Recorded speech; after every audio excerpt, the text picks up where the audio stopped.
Conflict in the workplace is inevitable, with 85% of employees experiencing it at some point. This friction can result in billions of dollars lost in productivity each year. But instead of avoiding conflict or treating it as purely negative, consider a different approach, turning it into a growth opportunity.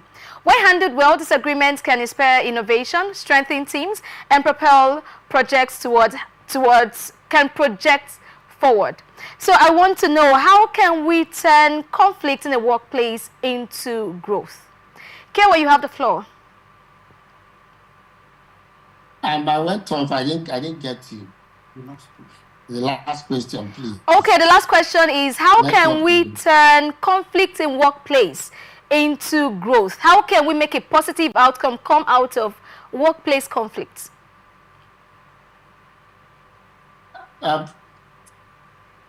So I run a system, and then I also consult for companies most times. Okay. And I say this because of the diversity in workplace, you will definitely have conflicts. And of course, not just diversity, you have interests.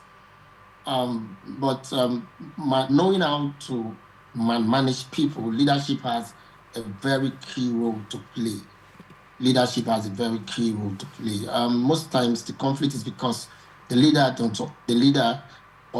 don't understand how best to address issues. There are people who have conflict, and most times there's conflict of interest, or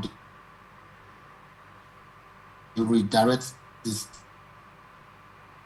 them to the point of understanding and clarity.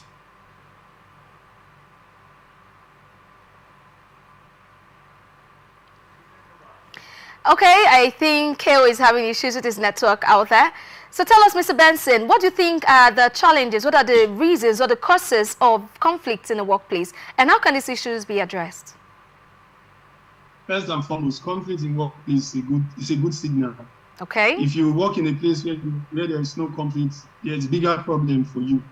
So it's a good signal because we are different, we have different background, different beliefs, different tribes and everything. So it's a good thing. But what I know is problems are also opportunities. So the first step is to identify objectively what the issues are. Because sometimes in trying to solve problems, if you are biased, about addressing the problem, you can't really get to do the right thing. So it's to be objective about what the problems are. And your ability to identify this problem clearly will teach you or give you the guide on the next step to follow, the decision you need to make. There are certain persons in the workplace that needs to be replaced. So that is an opportunity for you to get new hands with new skills, with new experience as a replacement, and that will improve the workplace. So don't hold on to people too much if they become problem in the workplace and they are not willing to change and do the needful. That is one. So it might just be an opportunity for somebody else to come in. Then on the other line, you can look at striking the balance. Sometimes the problem we have in the workspace is most of the time is one-sided. You get religious group more than the other, or tribe, or people with the same cultural background more than the other. And when that is the case, you will now find out there is minority in the workplace, and the minority now is oppressed. So from time to time, there is need to strike a balance. And if you look at the Nigerian states, recently we have been talking that the government of the day is one-sided in terms of political appointments, and that will not bring some fairness and balance.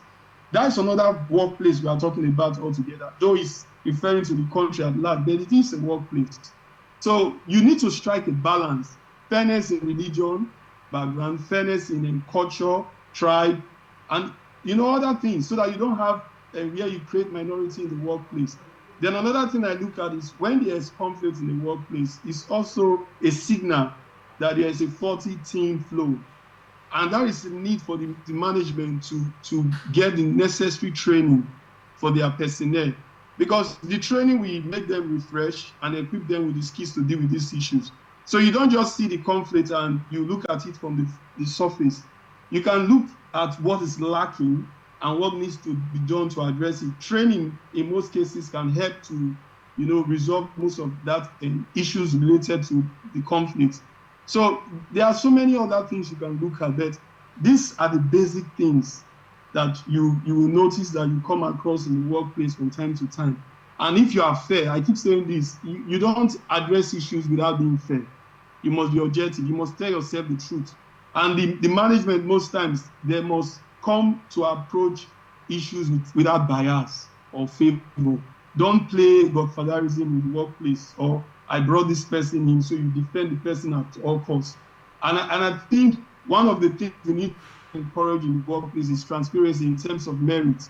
When you know somebody is qualified for the job, it doesn't matter who is bringing the person. The person who is qualified should get the job, not just in function of who you know and who is your godfather. So in a workplace, when you look at these things objectively, we can achieve greatness, we can achieve growth, we can achieve a lot. That is where I see it. Thank you so much, Mr. Benson. Mr. Keo, are you there now? Yes, can you hear me? Yes, I can hear you. Can you hear me?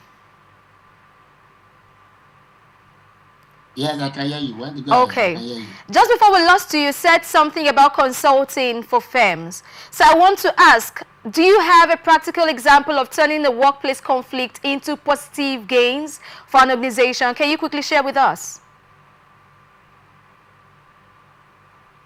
Okay. Okay, I was did something for a restaurant, and then I discovered that the issue there is bothering around employees reporting each other to the leaders. And so when employees report this one, because you reported me yesterday, I'm looking at for the time where you're going to either come late, or you spoil or break any equipment, or you any time you are faulty. So from my experience, because people will get back to the boss, this person did this person came late, this one did that, and we're now, instead of trying to help each other deliver excellence or express their competence, everybody was waiting for the next person to just miss the wrong track, and it became a toxic environment. And this is the point. And then I tell leaders, like I did in that context, that when employees come to you, when your staff come to you and say, this person did this, you must have a way of communicating in such a way that you're not too fast. You don't even make it obvious that it was as a result of a report, except you're saying it is the supervisor, because that's his role, that's his job, or that's our job, that's what he or she is supposed to be doing. But when you make it look as if the people on that particular level, they are not watching each other's back, they are after each other's job, they are trying to get into your good book, you're missing it up. And that is a case of leadership for me, and a case of poor communication. So as leaders, you must understand how you handle issues when people have issues among themselves. I've learned to make my staff understand that we must treat each other as brothers, as sisters, as family. Is important for me. It makes it easier because when you see each other as families, you can offend each other, you have to forgive each other. We are not strangers to ourselves, even if we came from different backgrounds and different places. So my real life experience is trying to get a restaurant know that you must make your people stop reporting each other, talk to the supervisor. And when the supervisor wants to communicate or communicates to me or to you, that's what some most employers do, or some managers. Immediately you get a report, you are spreading, and when you spread, you are panicking, and your punishment is severe. The people will begin to bear grudges, and the people will begin to hate each other.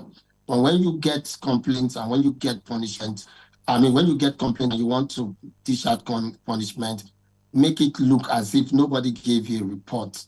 Make it look as if this is out of your observation. This is what you notice. It's better that way than making it obvious. So that's my real life experience. And over time, I think they were able to fix it. But it's also important to mention, like in this case where I'm mentioning, some persons must leave. Like in that case, some persons were badly wounded. Some persons were like, I will never forgive. Some persons were like, not accepting the fact that, okay, let's bygone be bygone. So if you find out people who are like that, they will not let go. They will not keep regenerating issues like this. You can let them go and bring in fresh people into the system. And when you bring in fresh people into the system, you must work with fresh ideas. You must change how you communicate when people report each other. And that worked so well for them. Thank you.